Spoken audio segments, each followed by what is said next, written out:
Here with Mark Cannon. Welcome, Mark. Thank you for having me. Hey, I'm glad you're here. Yes, sir. I want to explain who you are and why you're here with us. Mark is from Jefferson County, Arkansas, Pine Bluff area. Um, Mark recently ran in the Democratic primary against the incumbent sheriff of Jefferson County. In addition to that, he recently brought a lawsuit against the sheriff of Jefferson County, and he was just arrested last week by the sheriff's office in Jefferson County. So y'all got a lot going on down there, A Mark. lot. So I want to kind of take it from the top. I mean, the most recent thing was your arrest. Can you Yes. explain what happened in your arrest? Well, I was arrested on the 13th of April, Monday, around 11:15 that morning. I heard a knock at the door, answered it. A bunch of sheriff deputies. Clayton Cantrell said, "I'm here. Mark Kent, I need you to go with me." I said, "For what?" "I have a warrant for your arrest." I said, "For what?" "Communicating a false alarm and impairing the operation of a public facility." I said, "What the hell?" I said, "Who filed charge?" He said, "I did. I need you to come with me. Have any jewelry or watch, you need to leave it. You're not going to be able to take it." I said, "Okay, I was cooking. Let me turn my food off and make a phone call." So I did what I did just that, made a phone call. And the people that I was able to reach out to, they thought I was lying. They said, "You're lying. Come on, man, you're joking. Arrest you for what?" So they said communicating a false alarm. And so when I looked at Lieutenant Cantrell, I said, "Is this about the post?" I mentioned the gun in the jail. He said, "Yes." I said, "But it's true." "Well, you have an opportunity to explain all that to the judge. You got to go with me." I want to explain for my viewers here. Mark, you have quite a few followers on social media, right? Yes. And you go live on a somewhat regular basis, I've Yes. noticed. And one of your focuses is local government there in Yes. Jefferson County, right? Yes. Okay. So just so they understand, you went live about a gun being in the jail In misdemeanor pod. Yes. in one of the pods in there. Yes. And you described where it was. Yes. And then they got a warrant for your arrest because why? They said I was communicating a false alarm. They Cool. said basically saying I was lying because I put the information on social media. Days or hours later, they said they searched, they didn't find the gun. So Clayton Cantrell said that I communicated a false alarm. People were calling his phone, and he was upset because he was getting so many phone calls. They had to bring other officers in to actually search the barracks or the pods, and they didn't find the gun. What would make them think you're lying? Because they didn't find the gun. That's a great point, Chris, because I asked him, I said, "Why didn't you issue a warrant for my arrest when I mentioned that there were knives or shanks in D-pod?" Previously, you had Okay. Recent. He said, "Because we found the knives." Okay. I said, "Because you didn't." They found knives in their jail? Yes. Okay. I said, "Because you didn't find the gun, you issued the warrant." He said, "Yes." Okay. That's pretty much it. I mentioned on live and posted that there were knives in the pod. They did a search, found the knives. Did a search for the gun, as they say. They searched the pod, didn't find it. So they labeled me as a serial social media provocateur. Are you? Hell no. A provocateur, Chris, is a person who incites others to break the law. In other words, let me give an example. The gentleman sitting over here to my right, he called you a bad name. He said something that really pissed you off. Right. You can't, "Hey, Mark, you and I have been friends for a long time." "Yeah, what about it?" "Well, Jason over here, he called me a stupid SOB, and they had a bunch of people laughing at me at the party. Man, I really want to do something to him." I tell you what, Chris, what are you doing around 1 o'clock in the morning? "Well, what do you mean?" "I'll come and pick you up. I've got a slingshot or a pellet gun. Let's go and you can, or spray, what's it called, those guns that you shoots the paint? Paintball. Paintball Yeah. gun. Let's go and shoot up his truck," or which is destruction of another person's That person's property. being a provocateur. Or, I tell you what, I'll take you by there and I'll pull right behind his house, right in behind his truck. He doesn't have any cameras.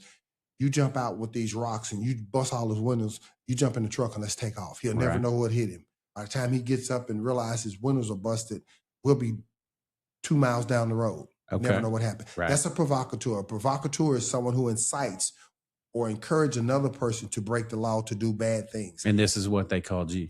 Yeah, they sent it to all the media outlets as a serial social media provocateur. Oh, so on your lives and on your, videos and things like that on social media where you're calling them out, are you inciting people? Are you encouraging people to take some kind of action at all? I'm asking people to stand up for what's right, stand with me, and boycott, or let's stand together in opposition to the corruption that's going on in the city.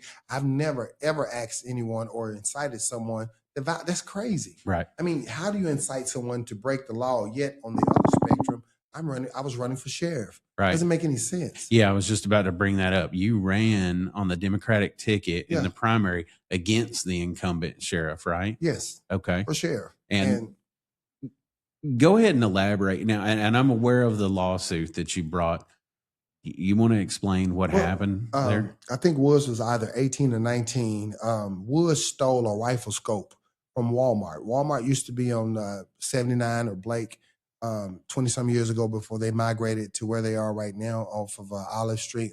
He stole a rifle scope. He pled guilty to it. And matter of fact, the arresting officer, Dexter Holmes, said he's the one that arrested him.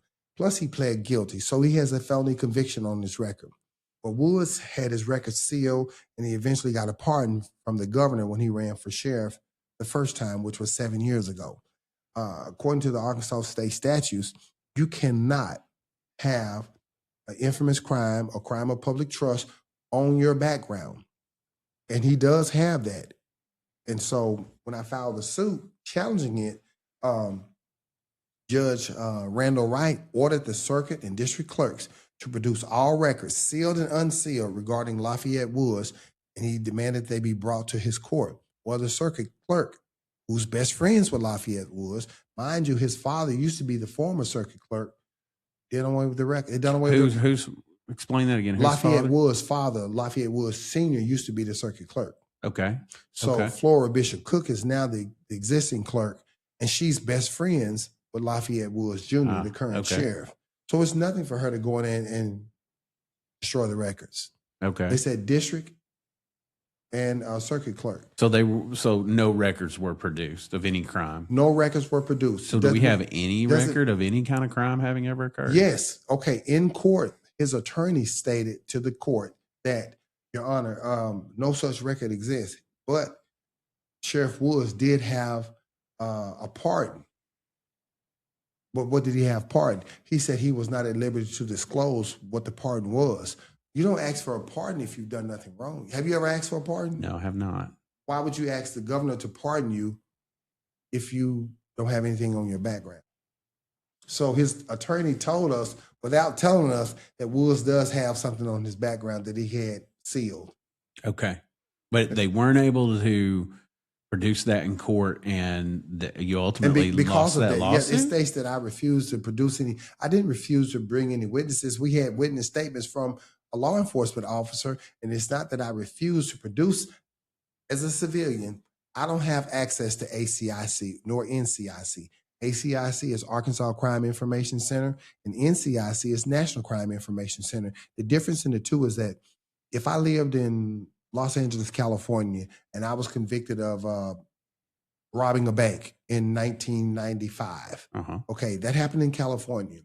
I'm in a data bank, but I said, hey, I'm going to turn on a new lease on life and move to Arkansas. I'm moving a couple of thousand miles over from the West Coast to southern Arkansas to the south. I moved to Arkansas, and they asked me, have I ever been convicted of a crime? Under ACIC, which is Arkansas Crime Information Center, if they run me, it's not going to show up. But if they run my name through the National Crime Information Center, it's going to show up that, hey, this guy was convicted of robbing a bank in 1995.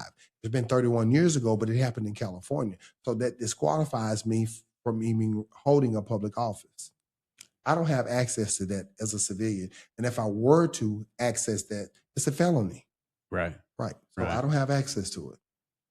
So let me make sure I understand this. When was the Democratic primary? It was at the end of March, right? March 3rd is when we... at the beginning of March. Yeah, March 3rd, correct. There was a runoff at the end of March. Yes. That's what I was thinking of. Yes. Now, when did you bring the lawsuit against December 8th of 2025. And when was that trial held? March 6th, because So they on kept asking for a continuous, kept putting it off. So on March 3rd, the election was held. On Yes. March 6th, you brought the lawsuit. And what day were you arrested? April 10th. So we're all talking, all this happened within a matter of A month. a month. A month, yes. That's pretty active, Mark. Yeah, it is. It's a lot going on. Well, he challenged that I should pay for his attorney fees. Okay. Lewis wanted me to pay for his. She ran in excess of over $20,000, close to $25,000 in legal fees. That was the fee. Okay. Yeah, and the judge struck it down. I'm not responsible for your fees. My attorney made a response, gave a response to the lawsuit, and the judge ruled in our favor. I'm not responsible. The lawsuit was not frivolous. Just because you go to a diamond crater and you search for a diamond and you can't find one doesn't mean the diamonds don't exist. Right. You felt like, well, man, I paid $200 just to drive up here and look for diamonds and couldn't find anything. Well, this guy, he spent $200 as well, but he found a diamond worth $75,000, $80,000. So it was worth his while. But just because you don't find one doesn't mean it doesn't exist. So just because I wasn't able to produce a copy of his background doesn't mean he doesn't have something soiled or sullied on his background that disqualifies him from holding public office. I thought you were talking about the gun whenever you said, when you were telling that. You're saying because of the background, but I thought you were referring to the gun. The same thing. Yeah, Just because makes sense. If it's like a CI, if they give a detective information and say, hey, they're storing drugs at this house, well, the person that's giving the information is accurate. I was in there last night. They had 50,000 pounds of cocaine and, a truckload, a kilo of marijuana or whatever. And they raid the house the next day. They don't find it. It doesn't mean it wasn't there. You just can't, they moved it to a new location. The same way with the gun that was in misdemeanor D pod or pod 1. The gun was there, but they moved the gun. I simply alerted the facility to the jail as well as the sheriff department to know, because you got employees that work at the Jefferson County Detention Center. Their lives are at stake. I'm not less concerned about detainees, but the employees' safety is first and tantamount, because they're just doing their job, if that makes sense. And then you have detainees who are incarcerated there. Their lives are important because these people their cases have not been adjudicated. Does that make sense? And even if they have been adjudicated, if they weren't sentenced to the death penalty, I mean, I don't know, Right. and So I don't think anybody in there is on the death penalty case, right? In the United States, you're innocent until proven guilty, yeah. right? So what they're doing, and this a lot of people, constituents in the community, are not aware of that. They're not privy to the fact that the detention center is not classifying detainees as they should. What I mean by that, let's say I went to jail Monday, which actually happened, for misdemeanor. Right. For misdemeanor. So, which actually happened. But they put me in a pod with guys that have committed murder. Yeah. Misdemeanors and felonies don't go in the same pod. They're doing it. They don't care. Wow. So you can go to jail for DWI on a Friday night, come out in a body bag Sunday evening. You mentioned something a minute ago. I wonder what they do when a confidential informant, a CI, gives them information like there's drugs in here, and then they go in and kick in the door and don't find any drugs. I wonder if they arrest them. Damn, that's a good point. Or they just tell them to look harder. I mean, surely that's happened before, right? I mean, it'd be the same situation, right? Yeah. I don't know. It just occurred to me because you made that, analogy, and I'm like, well, that had to have really happened at some point, just right? As a courtesy, I put the information on social media to keep the jail as well as the sheriff department abreast of what's going on. It was only to inform, not to incite. According to Lieutenant Clayton Cantrell, my phone was blown off the hook. People were calling me. You just caused an uproar. It caused a impairment of the running of the facility. How? And it's your job to search for contraband anyway. Yeah, and I mean, the people are not in jail for singing too loud in church. Something like that's supposed to raise a pretty heavy red flag. I mean, that was your intent, wasn't it? Yes. I mean, right? I get it. I told them there were shanks in the jail. They found them. I told them, hey, even after the 2 young men were stabbed to death November the 8th, they found more shanks less than a month later. In the same pod. That's wild. In the same pod. As a matter of fact, just 3 weeks ago, there were shanks in this particular pod. They were trying to stab this detainee. He called his sister. We were on three-way. It was him, her, and me. And he's saying that these particular people, I've got the text message, I can show you, but trying to stab him. They have shanks. Wow. They're trying to stab. They're trying to kill me because the guy who was arrested, I'm not going to say his name, he has a little money. The detainees knew that. And so they was trying to extort money from him. If you don't have this put on my Cash App, we're going to stab your ass. We're going to kill you. Wow. And this was just 3 weeks ago. And how do you know about that? Because the family called me. Why'd they call you?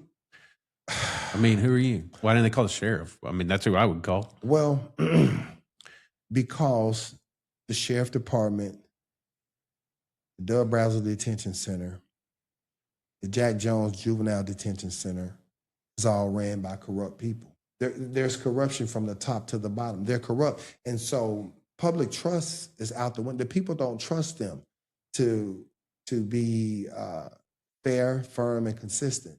There's no consistency across the board with either of those entities that I just mentioned. Wow. And so people call on me because they figure I'll put the information out there. I can lead them in the direction in which they need to do, in which they need to go to get the answers that they deserve. And they know that I'm going to act on it. I'm going to make it public, and I'm going to hold people accountable. Once I access the information and it's spot on, then I'm going in for the kill. You feel Not like literally, but I'm going in to make sure something changes. you feel like your arrest was retaliation for Absolutely all of this stuff, or Think what? about it. If I'm a serial means, okay, what they send a strong message. And that's why when the guy asked me, surmise this in one word, I said embarrassing. He said, for you? I said, no, for the sheriff department as a whole. Because let's just say I'm a serial killer, hypothetically speaking. Right. They know I'm a serial killer. I killed one person 2 years ago, killed another person a year ago.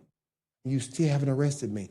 You know where to find me. My address is still the same. Right. My address is still the same. You know where to find me. So I killed someone 2 years ago. I killed someone last year. And I just killed someone 2 weeks ago. Right. Now you decide to arrest me? And you label me, this guy's been killing people for 2-3 years now. He's a serial killer.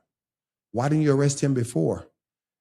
There are 2 or 3 other people that have done the same thing that this guy, the same act that he perpetrated. 2 or 3 other people have done the same thing.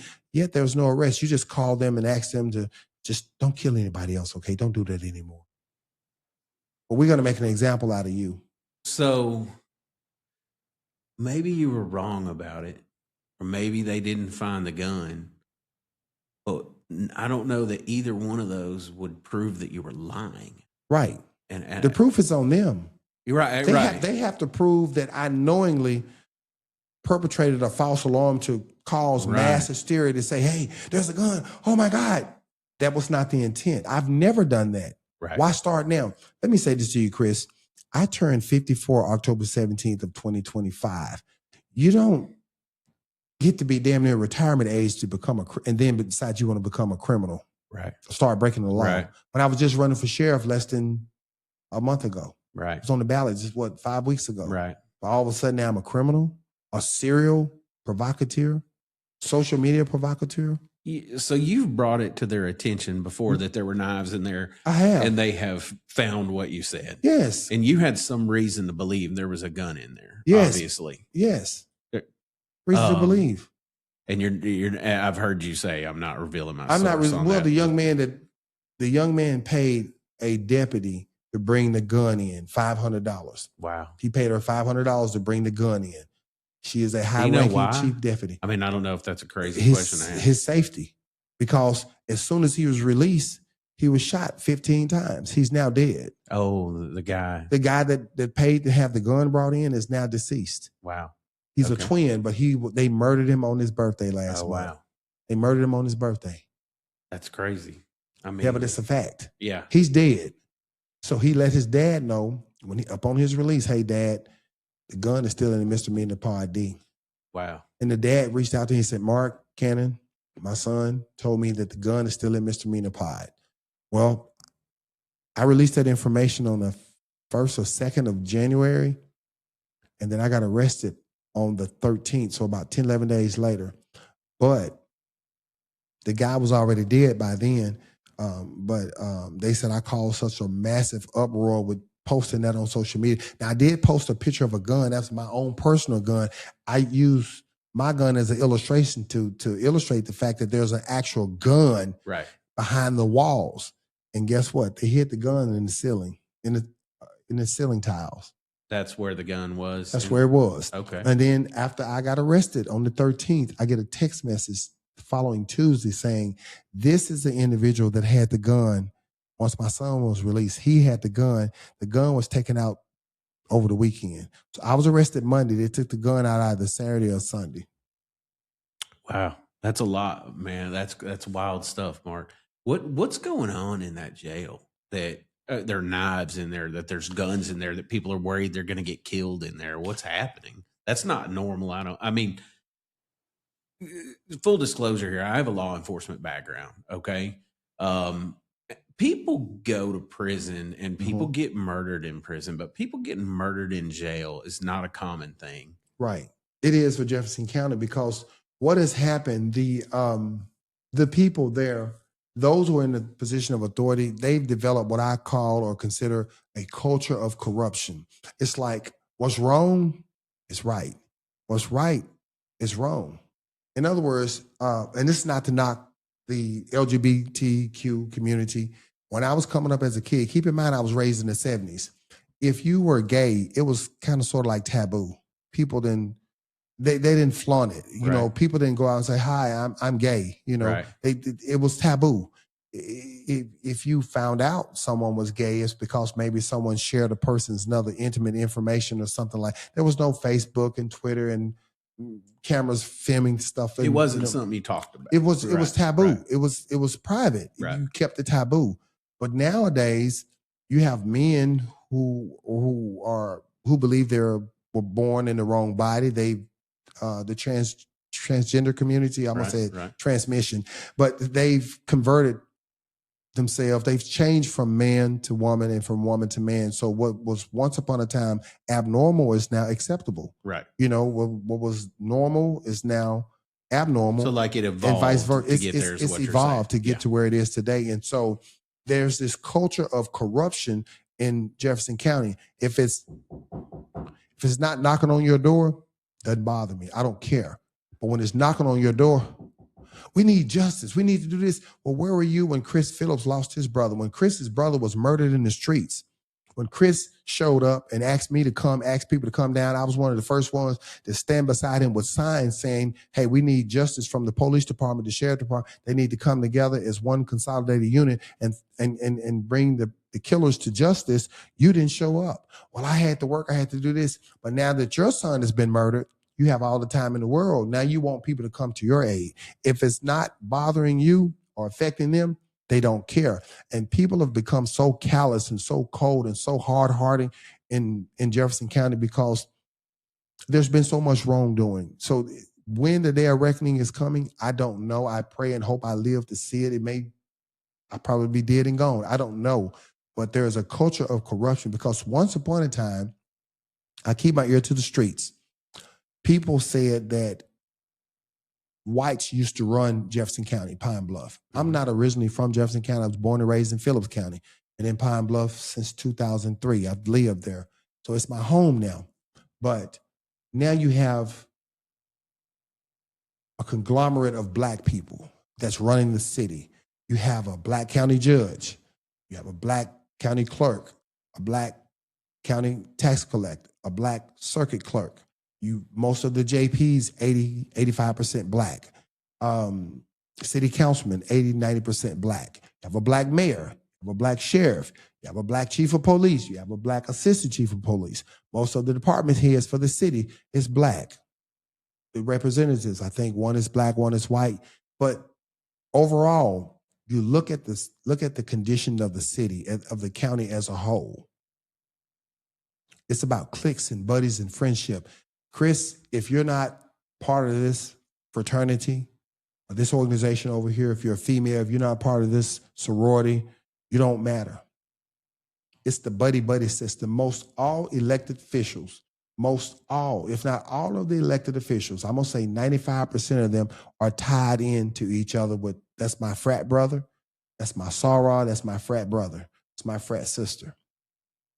Kappas, Sigmas, Zetas, AKAs, and Deltas, from the police department to the sheriff department to the county offices to the city offices. Are you saying that causes them to overlook wrongdoing because they Of have this course. affiliation? Of course, yes, of course. You're my frat brother, so I'd be labeled as a snitch if I tell that you were sleeping with my other frat brother's wife and you helped kill him.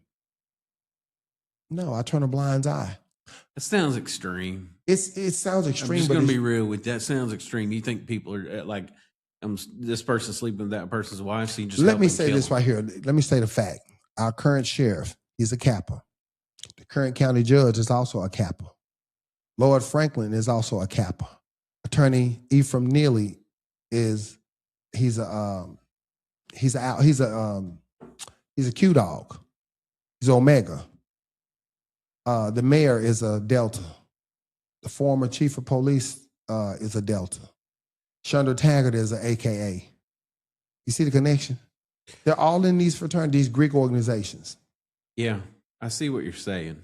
But I mean, you just think they would just overlook. Birds of a feather flock together. They would overlook things to the point of murder. Of course. It has happened. No one has been held accountable for the murder of Maurice Taggart, who was murdered on the 30th of August, 2023. No one has been held accountable for his death, even though the medical examiner's report states that he was shot in the back. There was no stippling on his body, which was no direct contact wound. For two people to be fighting over a gun, if they're fighting, tussling over a gun and the gun goes off, it's going to be stippling or gunpowder, GSR on your hands, as well as stippling on his article of clothing. None of that happened. Explain it. Even if I explain step by step and go by what the witnesses who were there say happened, it still does not make sense because you have to look at the evidence. You're saying the evidence doesn't coincide with, it doesn't line up with their statements.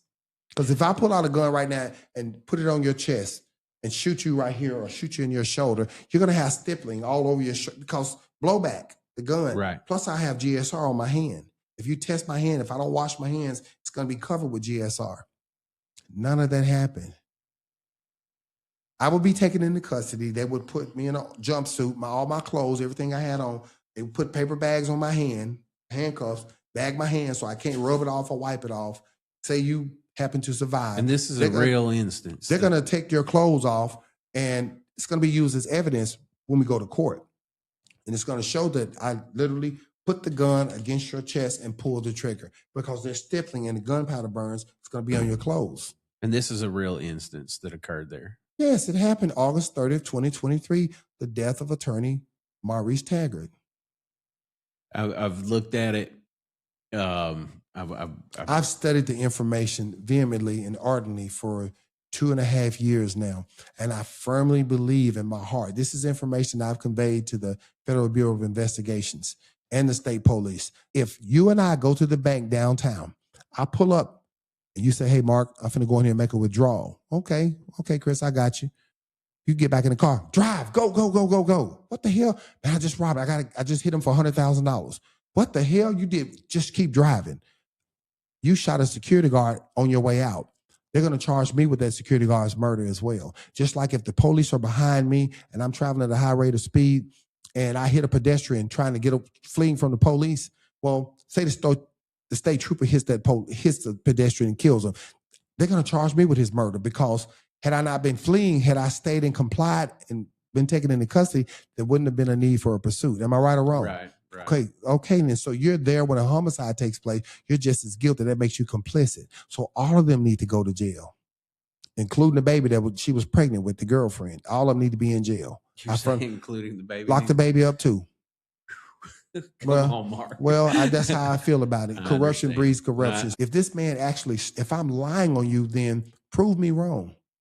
Wow. But if you pursue the lawsuit, and he has that right, I want your phone logs.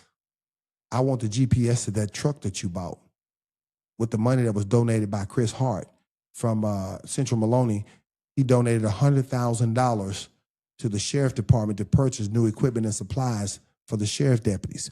Woods took the money and bought a damn GMC Denali. Instead of him using the money for the sheriff departments, the needs for equipment, he opened up a nonprofit organization the week before he got the check and put John Hughes and Courtney Kelly's name on it as treasurer and secretary and president, what have you. He put the money in a nonprofit organization. So he bypassed the quorum court so he could use the money the way he saw fit. He and Lord Franklin, I'm being led to believe, took a flight to St. Louis, Missouri, and drove the truck back to Pine Bluff, Arkansas. So that truck that he's driving, $86,000. What elected official needs to drive around in an $86,000 vehicle? A lot going on. But it's true. But it's true. He does drive that. He didn't buy it with his own money. So that's why I said, bring the lawsuit. I want the infotainment box out of that truck. You can never delete that information that's in there. It's just like, what is this right here? Cell phone, iPhone, right?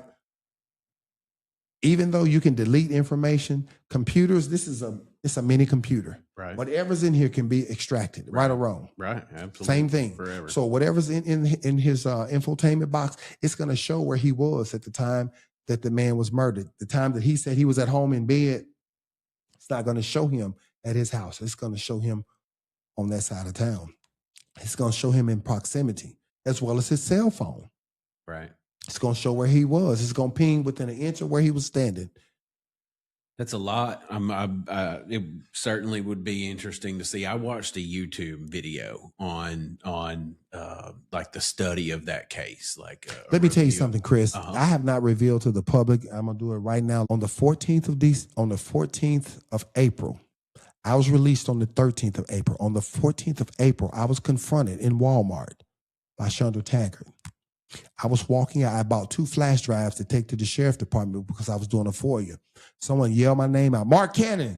Mark Cannon. It's Shonda Taggart. I'm like, it's Shonda Taggart. I'm thinking to myself, you should be tired of telling all them damn lies. You tired of telling them damn lies now?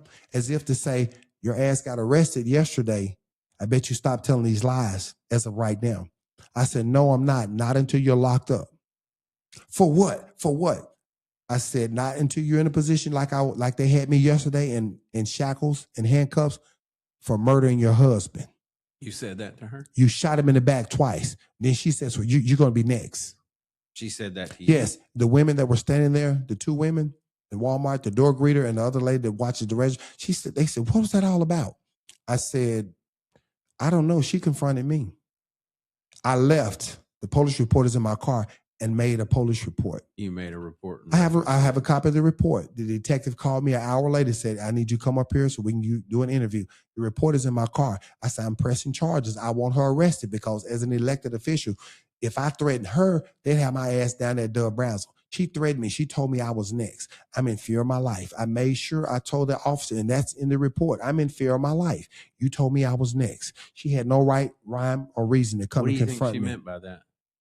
I said, you shot your husband in the back twice. You said that to her. You're damn right I said it. Because she said, are you tired of telling them damn lies? I said, not until you're locked up in jail. And she asked for what? I said, for the murder of your husband. You shot him in the back twice. She said, you're next. Wow. So that's a threat.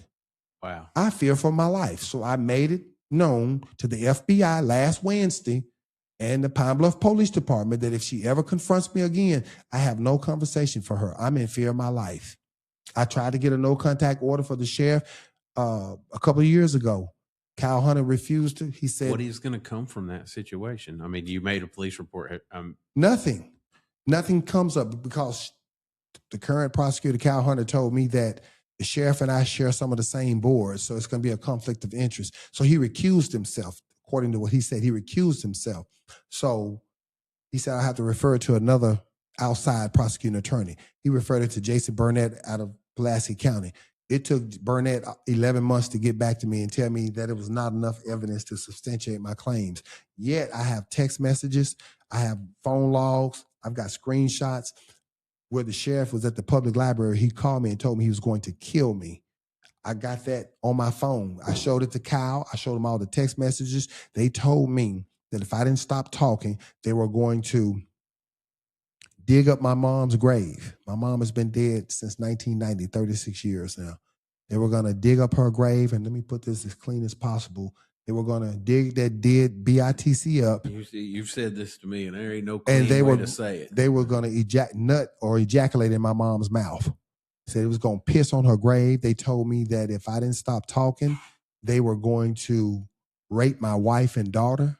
They sent me a picture of them two, of the two. Who said that to you? Who are you saying? Anonymously. Okay. I believe it has something to do with the sheriff and his cohorts. They sent me pictures of my wife, then wife and daughter, and said, I bet you suck DICK better than both of these bitches. I'm going to F the SHIT out of both of these bitches. We're going to cut you up in pieces and spread your blood, spread your body parts all over Jefferson County. We're going to pour your blood out all over Jefferson County. We're going to shoot you in your head when you're getting out of your car, when you're going home at night. When you get out of your car before you go in your garage, thankfully I pull into my garage and let the door down. We're going to shoot you in your head. We're going to kill your family members. And yet I remain resolved. I have not stopped advocating. In the midst of the storm, these are the death threats that have came my way. Wow. I don't think people realize the cost of advocating or being an activist, especially, I mean, against a certain cause or for a certain cause, whatever that might be. I don't know that people realize the costs of that. Yeah, when you're ruffling feathers, when you're upsetting the cosmic balance, and I don't care who it is. I mean, when you advocate, an advocate is someone who speaks for others who may or may not be able to articulate or convey their thoughts, right, as well as you are. And that's why I step in, whether you're black, white, old, young, rich, poor, it doesn't matter. To me, it used to be upper class, middle class, and lower class. And now it's you're either rich or poor. There's no middle class. You're either rich or poor. Right. That's the way I see it. That's one thing I have noticed very much about Jefferson County and Pine Bluff is a very racially divided town. It is. But your supporters are very mixed. I've noticed that. It doesn't, because people see me for who I am, Chris. My reputation precedes me. I don't have to constantly explain and tell people I'm not prejudiced. I'm not, because I'm not. Right. I've never been. I come from the Delta. I'm from the South. And any and all men are acceptable to me, whether you're black, white, Asian, or Hispanic. I'm not going to sit here right now before you at this table and say, when I see you, I don't see color. I'd be lying. Either I'm blind or colorblind, or I'm lying. I see a white male. But how I treat you is not predicated on the pigmentation of your skin, but the content of your character. Right. If you treat me right, I'm going to give you the same thing, because I figure as long as I respect you, you're going to respect me until you give me a reason not to respect you. So I don't care about color. That means absolutely nothing to me. And I can say this in full fledged and look you dead in your eyes. There's some black people that I don't like. Same pigmentation. I don't give a damn about color. I care about character. That's what makes a person a person. That's why Chris Lowry and I have gravitated toward each other as well as you. And I know for a fact, you and I, we dined for about 3.5 hours a few weeks ago. Yes, sir. Did I give you the impression that I don't like white people? No, not at all. Not at all, because that'd be a falsified statement. I don't care about pigmentation. I help people from all walks of life, whether you're black, white, old, young, rich, or poor. I don't care about that. I care about humanity, and that's what matters to me. Yeah, because I serve a God that sits high and looks low, so I've got to answer to Him at the end of the day. Humanity, we're missing a lot of that in this world these days. Of course, think about this. Under the current administration, you've had at least 12 people to die under his watch. Not 1 ounce of sympathy nor empathy for the families. Not one apology. Not one, I'm sorry for your loss. You have my condolences. Let me back up, man. Not once. 12 people to die on his watch. What are you talking about? At least 12 people have died in that jail. 12 in the last 5-6 years. Under his administration, you've had at least 7-8 people that have escaped. Really? Yes. 12 people have died in there, and 7 or 8 have escaped. We had 2 people that were murdered November the 8th. 22-year-old Jonathan Harris was stabbed to death. He was stabbed in his carotid artery, and 24-year-old Darian Williams was stabbed in his heart and lungs. So that's aware, 2. Yeah, I'm aware of those 2. That's okay. Desmond McBride was 18 years old, was beat to death by Lieutenant Samuel Baker. He had knots all on his head. He looked like a Frankenstein. I'll show you the picture. The young man went in, and a week later he was dead. He was dead within a week. So go to favorites. And he was beaten Yes, while in jail. He was beaten to death by a Lieutenant Baker. Now, I know on November. That's Desmond McBride. That's his mug shot. Okay. That's his mug shot. Right. Now, in jail a week later. Wow. 18. How many 18-year-olds do you know that's just fall dead? Right. So see all those knots on his uncommon. face? Right. Yeah. 18 years old. Jackie McCoy was the first homicide in 2024. January 2024. Let's see. Jackie McCoy? Yeah. And that was in the jail? Yes. Kowalski Jenkins in February. He went in February the 16th and was dead February 19th. And that was this was year. That? What how did he die? They said medical conditions, but when I took his family to the morgue, he had bruises on his mouth and eyes. The latest one, Kevin Paquette, just this month. They say he died from a medical condition, 39 years old. And Kowalski Jenkins was only 31. So that's 4 detainees since November the 8th. November the 8th, 2 people February, were murdered. How were they murdered? They were stabbed to death. By knives from inside the jail. Knives or shanks, yeah, fashion You know knives. that doesn't happen. But it does. So we're talking about November, December, January, February. Hold on. November, December, January, February. So February and March. So within 4 months, that's about 1 person per month. Wow. In the last 4 months. Is that typical? No, that's very abnormal. Thank you. That's very abnormal. How many apologies to the families? Not one. Not a single one. Not one family has, not one apology, not one sympathy card from the administration that says, we're deeply sorry for your loss.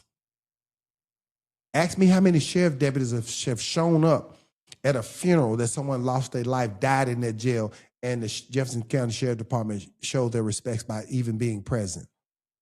Not one. That's tough. That's a tough pill to swallow.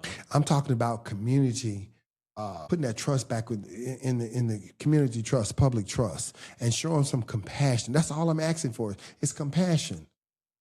Mark, I've read up, and you know a lot more about it. You've been looking at it a lot longer than I have. Okay? Correct. But I've researched in some of this stuff, and I'm just going to say to you that I don't understand why, if all this is going on the way you say it is, why are the feds not getting involved in this? Why is the state not taking something over? Who's investigating this? Well, the information has been disclosed and divulged to the FBI. Now, the way they work, they don't disclose, nor do they don't deny nor confirm whether or not they're working on the case. They'll take the information and give it to the people that work that specific area. You just have to be patient. So when they do come, the T's are crossed and the I's are dotted. It's an open and shut case. So you're saying they are looking at it, is what you're saying? I'm not saying they're not looking at it. I'm not saying they are. You don't know. The information has been given to them. Okay. They have the information. So whether they react or when they react is based on them, not me. It has nothing to do. I've given my due diligence by giving them the information. Right. Okay. I can name 5 agents off the top, but I'm not going to put their names out there. But I've given them the information. So you believe something's coming, huh? I do. Recompense, and there's a reckoning coming. Some people are going to be sad. Some people are going to be hurt. Some people are going to be mad. But you reap what you sow. One thing's for sure, it's going to be hard. All of it.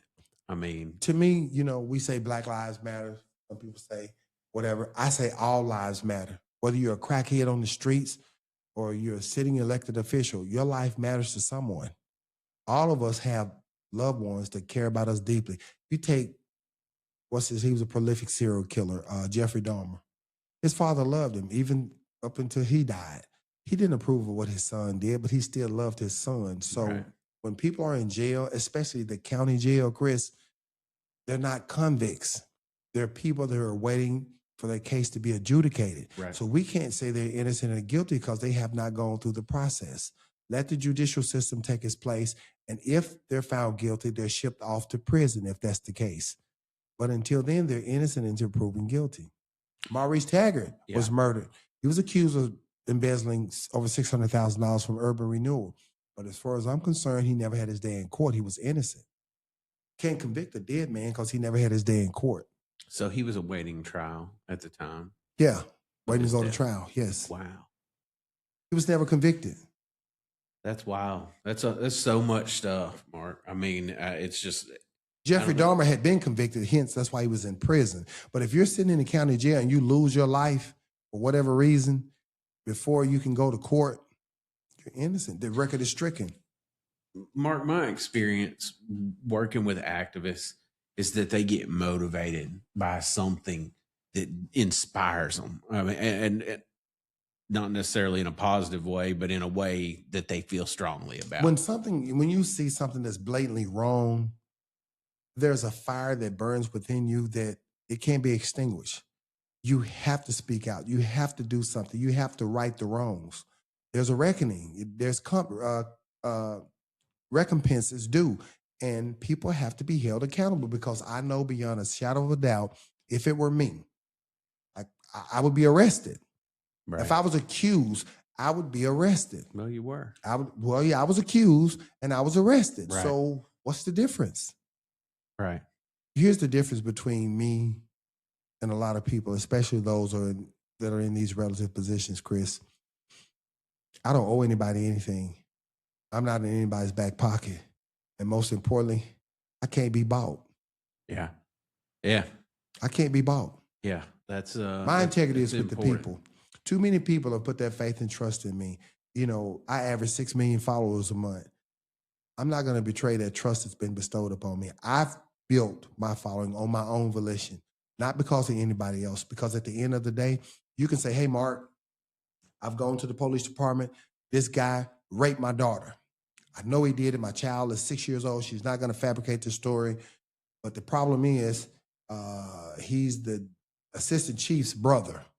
They're not doing anything. They said they were going to bring him in and question him or whatever. I'm going to talk to that baby. You know, I'm going to say, hey, you need to make a police report. Once you make the police report, you need to call it first and foremost, call the child abuse hotline. Get the state involved. They're going to do their due diligence. He's walking around free. He doesn't even have a bond. He never went to jail. They brought him in an interview. I'm going to go live on that person. I'm going to make the public aware that this man raped this baby. I've got something I'm going to play, but not on air. But I won't let you hear this. This is involving a 4-year-old, and you tell me what you think.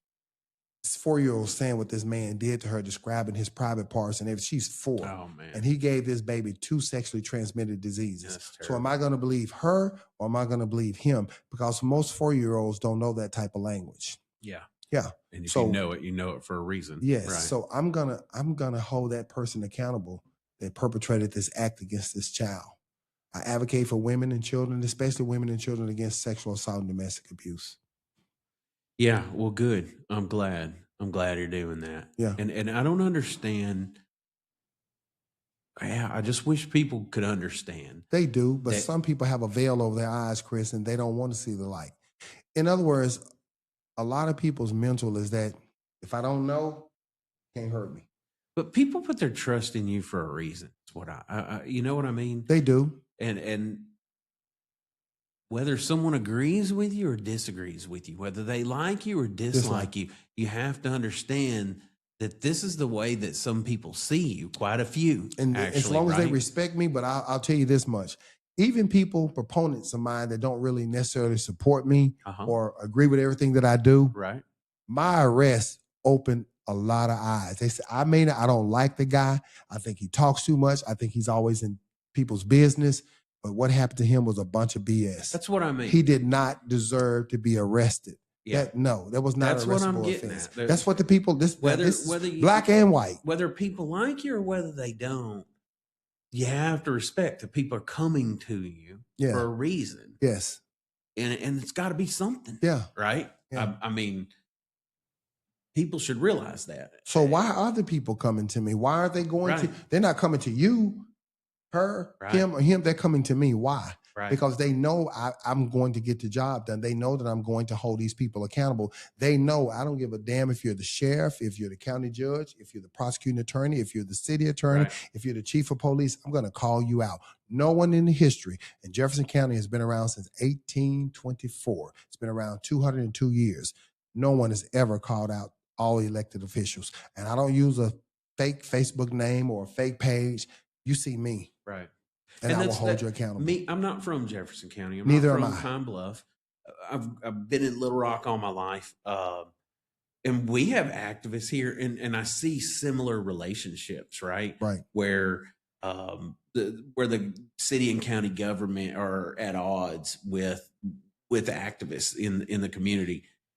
And it's the same kind of thing. Like, they became an activist for a reason, and people placed some trust in them because they feel where they're coming from and they appreciate what they're standing for. And whether you like that and agree with it or disagree with it, you have to respect it as a city official. Correct. Right? And I don't know that always happens, or that exchange. Well, I would like to build bridges and relationships with my city officials, with the elected officials, with the leaders in the community. But when they're corrupt, some of them are corrupt, you're going to bump heads because you're not going to see eye to eye. Right. I say, let's go this way. No, we're going to go this way. But you've gone that way before, and the bridge is out. If you go that route, everybody's going to, people are going to fall off the cliff and die. No, we need to go this way, Mr. Cannon. Yeah, but the road is paved and it's clean and it's straight. Let's go. Well, you go ahead. I'm not going over there. I'm going over here. But then you lead these people down this road and they fall off the cliff. Now I'm going to hold you accountable because I spoke to you and I told you on this particular day not to lead those people that way. And, well, he's a damn lie. He's lying. I never said that. Let me play the recording. Here it is. What do you want to see happen in Jefferson County? Big picture. I mean, overall, we've got the port. You got the port there. You got the train. You got the river. There's a lot of money. There's a lot of potential, but there's a dark cloud over Jefferson County. Until the cloud is removed, there won't be changes.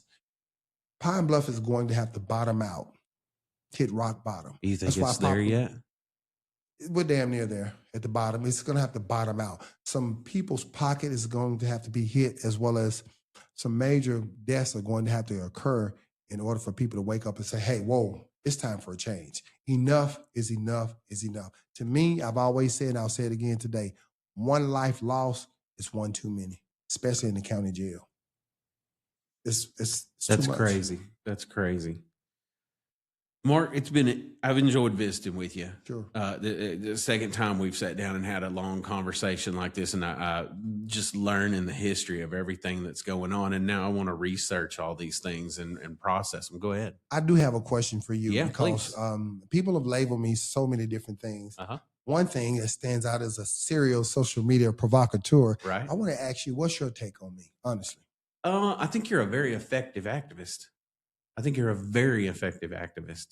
And it's unfortunate that I think that is accompanied by all the negative things that come with it. Mm-hmm. But I think because the negative things is what shows that you're doing your job. Correct.